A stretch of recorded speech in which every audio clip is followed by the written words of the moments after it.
Media మిత్రులకు నమస్కారం. అభయహస్తం 6 గ్యారెంటీలు కాంగ్రెస్ పార్టీ తెలంగాణ ప్రజలకు ఇవ్వడం ద్వారా గడిచిన శాసనసభ ఎన్నికలలో ప్రజల యొక్క ఆమోదం పొంది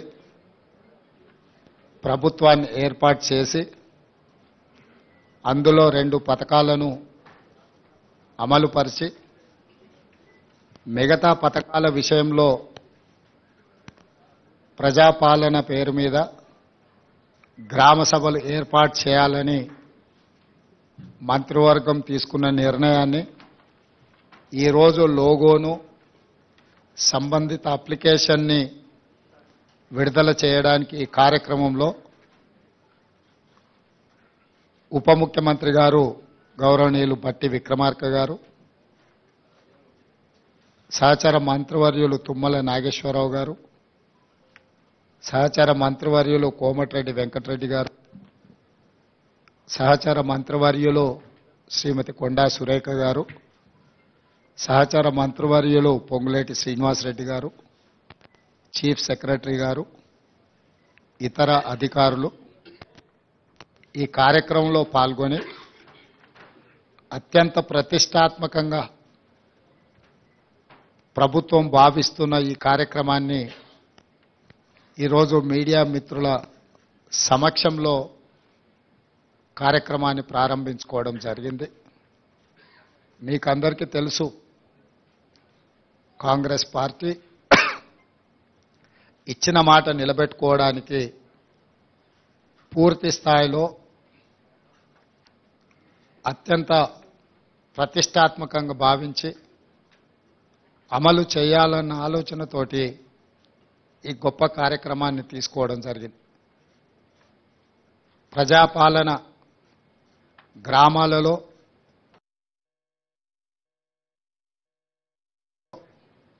డిసెంబర్ 28 నుండి జనవరి 6 తారీఖు వరకు 8 పని దినాలలో గ్రామ సభలు ఏర్పాటు చేయడం ద్వారా ఈ అప్లికేషన్లు ముందే గ్రామాలకు పంపించి ప్రజలకు అందుబాటులో పెట్టి ప్రజలు ఇందులో అడిగిన సమాచారాన్ని సేకరించి అర్హులైన లబ్ధిదారులందరికీ కూడా సంక్షేమ పథకాన్ని అమలు చేయాలన్న ఉద్దేశంతో ప్రభుత్వం ఈ గొప్ప కార్యక్రమాన్ని తీసుకున్నది. నిస్సహాయులకు సహాయం అందించడమే మా ప్రభుత్వం యొక్క లక్షణం, మా ప్రభుత్వం యొక్క లక్ష్యం. ఈరోజు ఎవరైతే తండాలలో, గూడాలలో, మారుమూల పల్లెల్లో ఉన్న అత్యంత నిరుపేదలకు కూడా ఈ పథకాన్ని అందించాలన్న లక్ష్యంతో ఈరోజు ఈ గ్రామ సభలను ఏర్పాటు చేయడం జరిగింది. ఎందుకంటే ఏ నిజమైన లబ్ధిదారుణ్ణి ఎంపిక చేయాలన్నా వాళ్ళు సచివాలయానికి రావడమో లేదా మేము ప్రజాభవన్లో ఏర్పాటు చేసిన ప్రజావాణి కార్యక్రమంలో వాళ్ళు వచ్చి వినతి పత్రాలు ఇవ్వడమో, పేద ప్రజలకు అది అత్యంత భారమైన పని. గ్రామాల నుండి, సుదూర ప్రాంతాల నుంచి హైదరాబాద్ నగరానికి రావడం, హైదరాబాద్ నగరంలో మళ్ళీ పంజగుట్ట చౌరస్తా చేరుకొని జ్యోతిరావు పూలే ప్రజాభవన్ దగ్గరికి వచ్చి ముందు రోజు రాత్రే ఇక్కడ నిరీక్షించి అక్కడ వినతి పత్రాలు ఇస్తున్నారు అని అంటే ప్రజలకు 10 సంవత్సరాల నుంచి ప్రభుత్వం అందుబాటులో లేకపోవడం, పరిపాలన ప్రజల దగ్గరికి చేరకపోవడం వల్ల తీవ్రమైన ఇబ్బందులను ప్రజలు ఎదుర్కొంటున్నారు. ఆ ఇబ్బందులు ఎంతగా పేరుకపోయినాయని అంటే ప్రభుత్వాలు మోయలేనంత భారంగా మారినాయి. అందుకే ఈరోజు వారంలో 2 రోజులు ప్రజావాణి కార్యక్రమాలు తీసుకుంటే దాదాపుగా 24,000 పైచిలకు అప్లికేషన్లు వచ్చినాయి. ఇందులో ప్రధానంగా భూమికి సంబంధించిన సమస్యలు, ఇల్లు లేని వారి సమస్యలు, లేకపోతే ప్రభుత్వం వైపు నుంచి అందించాల్సిన రాజీవ్ ఆరోగ్యశ్రీ లాంటి సమస్యలే ప్రధానంగా రావడం జరిగింది. వీటన్నిటిని కూడా విశ్లేషించి ఆయా శాఖలకు ఆయా అధికారులకు పంపించి వాటి మీద చర్యలు తీసుకునే విధంగా ఈరోజు మా ప్రభుత్వం ప్రయత్నం చేస్తుంది. అందుకే నేను సహచర మంత్రులందరితో మాట్లాడినప్పుడు ప్రజల్ని ప్రభుత్వం దగ్గరికి రప్పించుకోవడం కాదు, ప్రభుత్వమే ప్రజల దగ్గరికి వెళ్ళడం ద్వారా ప్రజలకు న్యాయం జరుగుతుంది. ప్రజలకు హైదరాబాదు రావడానికి అవసరమైన ప్రయాణ ఖర్చులు కావచ్చు, లేకపోతే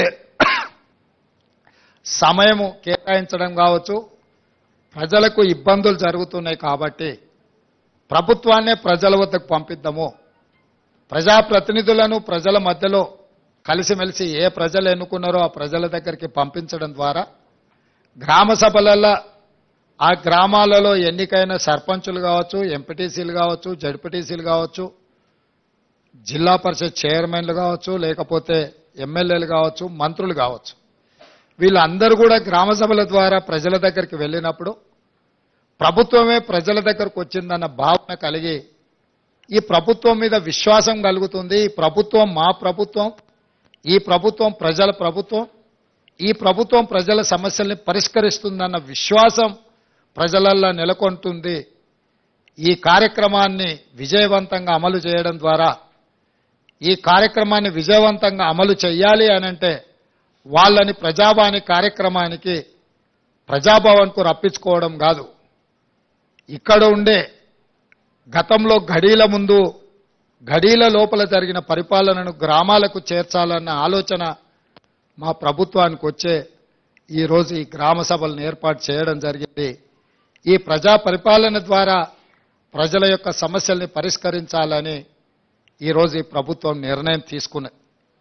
దానికి సంబంధించి ప్రజలు అది మహాలక్ష్మి పథకం కావచ్చు, గృహజ్యోతి కావచ్చు, ఇందిరమ్మ ఇండ్లు కావచ్చు, రైతు భరోసా కావచ్చు, ఏ సంక్షేమ పథకమైనా ప్రజలకు చేరాలి అనంటే నిజమైన అర్హులైన లబ్ధిదారుల వివరాలు ప్రభుత్వం దగ్గర ఉండాలి. అప్పుడు మేము టార్గెట్ పెట్టుకొని పనిచేయడానికి ఉంటుంది. ఫర్ ఎగ్జాంపుల్ 500 రూపాయలకు సిలిండర్ కావాలి అని ఈ కార్యక్రమంలో ఒక 50 లక్షల అప్లికేషన్లు వచ్చినాయి అనుకోండి. అప్పుడు మాకు ఒక లెక్క తెలుస్తుంది, మేము 20 లక్షలు ఇచ్చినామా, మేము 30 లక్షలు ఇచ్చినామా, మేము 50 లక్షలు ఇవ్వగలిగినామని.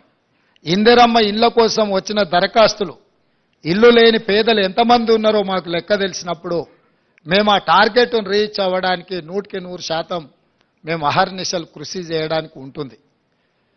ఇట్లా ప్రతి సంక్షేమ పథకానికి ప్రజలు అర్హులు దరఖాస్తు పెట్టుకున్నప్పుడు అందులో ఎన్ని పరిష్కరించినో మాకు తెలిస్తే ఇంకెన్ని పరిష్కరించాల్సిన అవసరం ఉందో మా బాధ్యత మేము గుర్తు చేసుకోవడానికి అవకాశం ఉంటుంది. అందుకే ఈ కార్యక్రమాన్ని ఒక మంచి ఉద్దేశంతో ప్రజలకు మేలు చేయాలన్న ఆలోచనతోటి డిసెంబర్ 28, 2023న ప్రారంభమయ్యి జనవరి 6, 2024 వరకు కొనసాగుతుంది. మండలాల వారీగా ప్రతి మండలాన్ని 2 గ్రూపులుగా విడగొట్టి ఒక గ్రూప్కి ఎంఆర్ఓ గారు, ఇంకొక గ్రూప్కి ఎంపీటీఓ గారు బాధ్యత వహిస్తారు. అదేవిధంగా ప్రతి అధికారి రోజుకు 2 గ్రామాలను సందర్శిస్తాడు. ఉదయం 8 గంటల నుంచి 12 గంటల వరకు ఒక గ్రామంలో గ్రామ సభ జరిగితే మధ్యాహ్నం 2 గంటల నుంచి 6 గంటల వరకు ఇంకొక గ్రామంలో గ్రామ సభ జరుగుతుంది. ఆ విధంగా అన్ని గ్రామాలను, అన్ని మున్సిపల్ వార్డులను కవర్ చేయడం. ఒకవేళ జనాభా ఎక్కువ ఉన్న గ్రామాలలో అక్కడ కౌంటర్స్ ఎక్కువ తెరిచే ఏర్పాటు చేస్తున్నాం. మహిళలకు, పురుషులకు కూడా సపరేట్గా కౌంటర్స్ పంపిస్తున్నాం. ఇదే కాకుండా డిసెంబర్ 28 నుంచి జనవరి 6 తారీఖు వరకు గ్రామ పంచాయతీలల్లో గ్రామ కార్యదర్శి లేకపోతే అంగన్వాడీ టీచర్లో ఎవరినో పెట్టి అక్కడ అప్లికేషన్లు పెట్టి, ఒకవేళ గ్రామ సభలో అప్లికేషన్లు ఇవ్వలేకపోయిన వాళ్ళు గ్రామ పంచాయతీలో కూడా ఈ పని దినాలలో ఇచ్చుకునే విధంగా కూడా ఏర్పాట్లు చేస్తున్నాం. ఎందుకనంటే ఈ రోజు తప్పితే మళ్ళీ అవకాశం ఉంటుందో లేదో అని అక్కడ ఎక్కువ ఒత్తిడి అయ్యి ప్రజలకు ఇబ్బంది జరగకుండా ఉండడానికి ఈ కార్యక్రమాన్ని ఆ దినాలలో ఖచ్చితంగా అక్కడ గ్రామ పంచాయతీలలో ఏర్పాట్లు చేస్తున్నాం. అదేవిధంగా భవిష్యత్తులో కూడా నిజమైన లబ్ధిదారులు ఎవరైనా అప్లికేషన్ పెట్టుకోకపోతే తర్వాత ఎంపీడీఓ ఎంఆర్ఓ ఆఫీసులలో కూడా వాళ్ళు ఇవి తీసుకెళ్లి ఇచ్చుకునే అవకాశం కల్పిస్తాం.